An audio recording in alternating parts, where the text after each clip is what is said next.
Disclaimer. This build guide was mainly standard with GG gear at endgame, but you can definitely do a league-based, cheaper version and still achieve great damage. This is not a Path of Building warrior type build. Path of Building doesn't calculate the damage correctly on this build at all. AhFack has been playing Cyclone for almost 5 years in this great game, and he can assure you this is the most satisfying, smoothest, tankiest two-hand Cyclone build he has ever played. This build is far from being budget friendly, but I'm here to show you the best builds in-game, without exceptions. That doesn't mean it's not working properly with a budget friendly gear.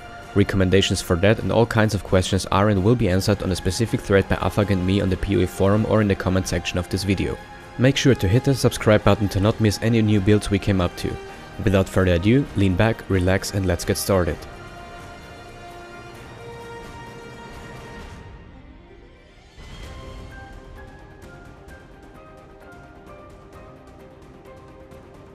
Content Overview. This build guide contains build showcase, disclaimer, content overview, equipment, gems, jewels and abyss jewels, flasks, skill tree, ascendancy points, Pantheon Powers, Bandit Choice and some gameplay footage.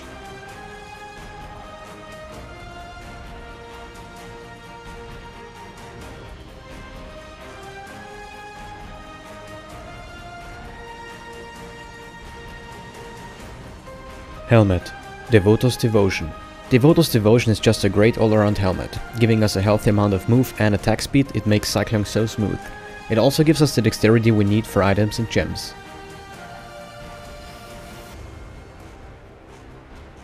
Main hand. Atziri's Disfavor. This is not breaking news to anyone, but Atziri's Disfavor is arguably one of the best cycling weapons that have ever existed. High physical damage, +2 level of socketed support gems, increased attack speed, +2 weapon range and 25% chance to cause bleeding on hit. Any more questions?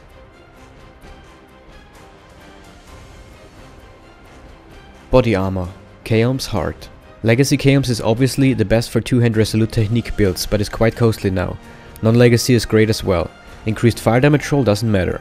If you're using a regular Chaos, then a nice corrupt could be useful, like cannot be knocked back or percentage chance to avoid being shocked, frozen, ignited, or +1% to all maximum resistances being best in slot.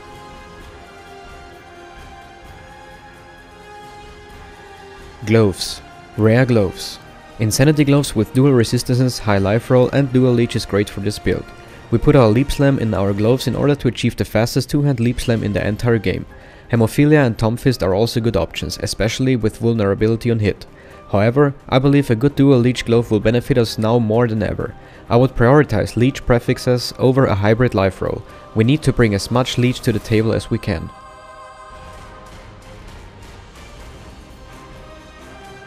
Boots. Rare Boots. Boots with life, movement speed and tri resistance or dual plus chaos resistance are best in slot for this build. You want to be overcapped on your resistances to compensate for elemental weakness and even elemental equilibrium if possible. If you choose to go with an enchant, use the shock, freeze, ignite if you haven't crit recently won.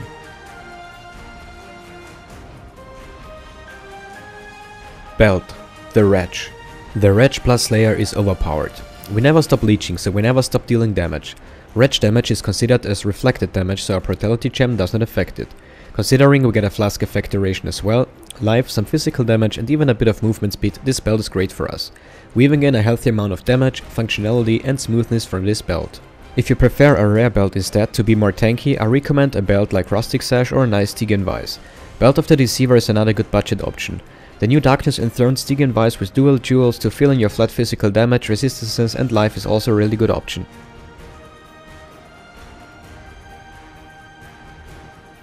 Amulet. The Resus Salute. The Resus Salute has always been the best amulet for Cyclone. +2 range on one item is insane.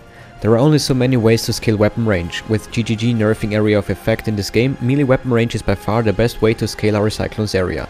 +1 curse is best in slot, so you can run punishment, but a corrupted attack speed one is good as well. Carnage Heart is also a good choice as well, however I prefer the Resus.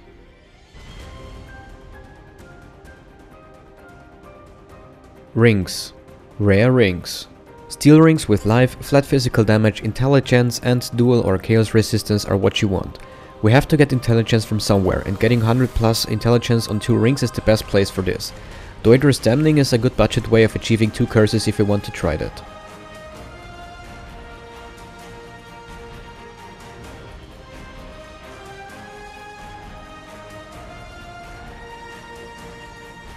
In our weapon we will socket Cyclone, melee physical damage support, brutality support and maim support for our base 4 link. For your 5th and 6th link you can use damage on full life support, chance to bleed support, faster attack support or fortify support. In our helmet we will socket vulnerability, enfeeble, blood rage and blasphemy support. Vulnerability should be our main curse, enfeeble or punishment for more damage as your second if you have a +1 curse amulet or Duider's ring for mapping. For guardians, bosses, shaper, I highly recommend using enfeeble as your primary curse. I roll dual curse with a +1 Duressa salute, but you can just as easily use blood rage if you feel like you're tanky enough. Duider's ring is another cheap way of achieving 2 curses. A +1 rare amulet or +1 curse carnage heart is also a really good option to get you by. In our gloves we will socket leap slam, faster attack support, fortify support and endurance charge or melee stun support. Putting leap slam in insanity gloves is essential in helping our clear speed. We put fortify and endurance charge or melee stun as supports to achieve more tankiness. If you would like to give up ecoms in order to infinitely sustain leap slam, put blood magic support in its spot. Commandment of Fury is the best enchant for us. It fires 10 copies of our weapon across the screen with 100% pierce chance. At 75 to 85% plus bleed on hit without chance to bleed gem, all of your hits, including projectiles, can make the entire screen bleed at no extra cost. Vulnerability on hit gloves are also great, especially if you're using Hemophilia or Tom Fist. In our boots we will socket Ancestral Warchief, melee physical damage support, Ruthless support and concentrated effect support. Ancestral Warchief is great for supplemental damage and boosting our Cyclone damage. Melee physical damage being an obvious support along with concentrated effect. Ruthless support maximizes our total damage output due to the heavy bleed stacks it delivers alongside Crimson Dance. You can just as easily swap out concentrated effect support for increased area of effect support if you wanted to, but I prefer concentrated effect since it does the most damage.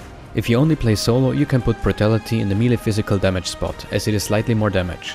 I choose to run melee physical damage support in case I'm running maps with people so my Ancestral Warchief totem can benefit from auras that might be in the party, like Hatred.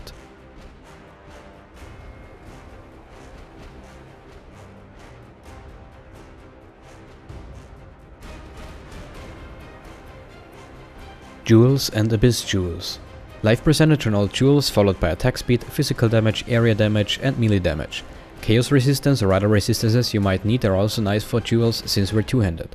If you feel like going with new Abyss jewels you want to prioritize in this order: flat physical damage with excess, flat physical damage, maximum life, attack speed, resistances, movement speed and life regeneration.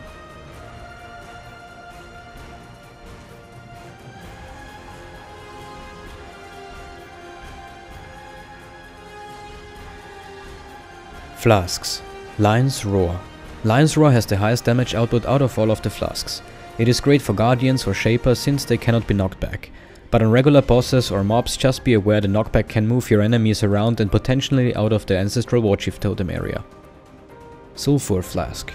A Sulfur Flask of warding is a great option for us. 40% increased melee and bleed damage without knockback is really smooth during maps. 6% life regeneration while on consecrated ground is nice during boss, essence or breach encounters. And of course, being immune to curses is GG for us two-handers. Quicksilver Flask. I like using 2 Quicksilver Flasks for mapping, one with freeze chill immunity. While mapping, we usually have Onslaught, so we don't really need a Silver Flask. For Shaper, Guardians or bosses with no adds you can use a Silver Flask or just a Kiara's Flask. Roomies is also a good defensive option to add another small layer of defense if you don't want to use 2 Quicksilver Flasks and don't feel like you need Kiara's. Writhing Jar is also a good flask if you choose to go Valpact or run Überlap a lot. Divine Life Flask. I love Panic Divine Life Flasks. Based on when you use them, you can use them both as instant recovery or gradual recovery. I choose Divine because Divine recovers more life instantly than Eternal. Once you get used to recognizing when you're on low life, these can be a lifesaver.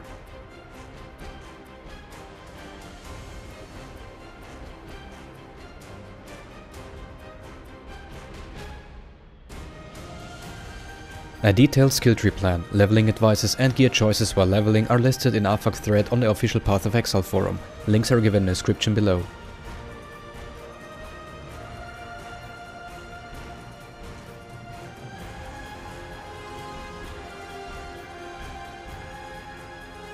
Ascendancy Points. We're gonna take Endless Hunger, Bane of Legends, Headsman and Brutal Fervor in that order.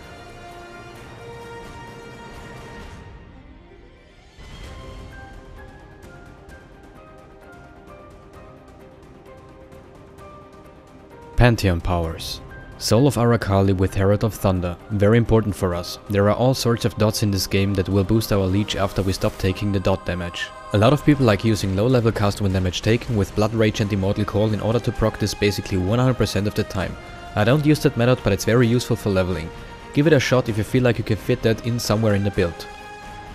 Soul of Yugal is great. Random reflect mobs aren't a huge deal anymore, but I think it's still nice to have. I also really like that we can reflect 50% of the freezes and chills. This is really handy on maps with extra cold damage, Hydra or the Unshaped right before Shaper. Still, don't do Fizz reflect maps.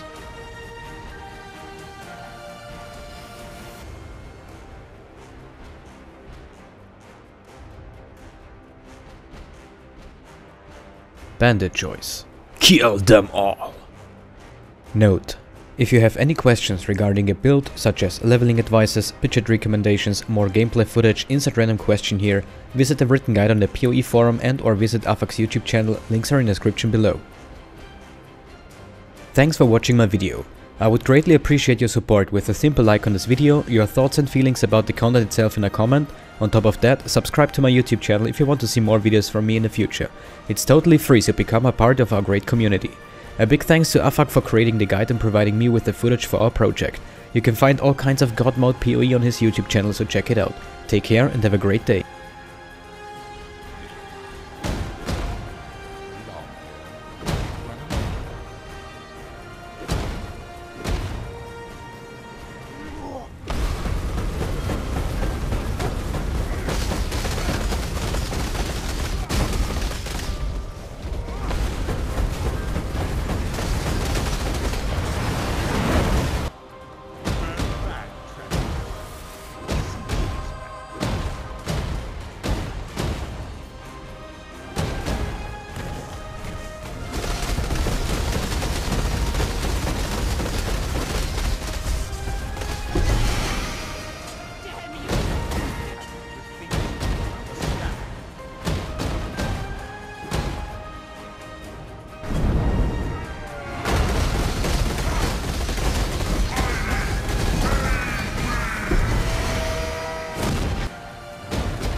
you.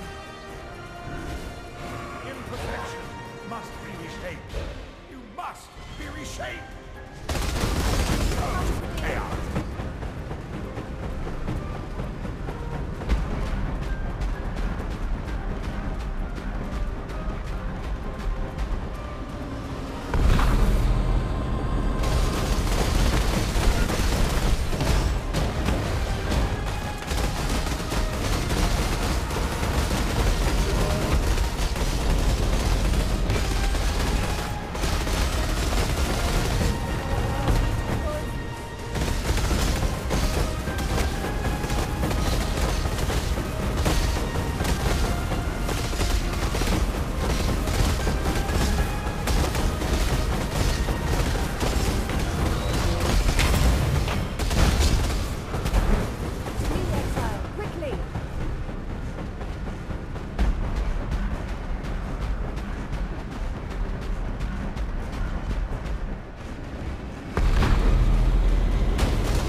Father, it's me. Everything short of perfection is irrelevant.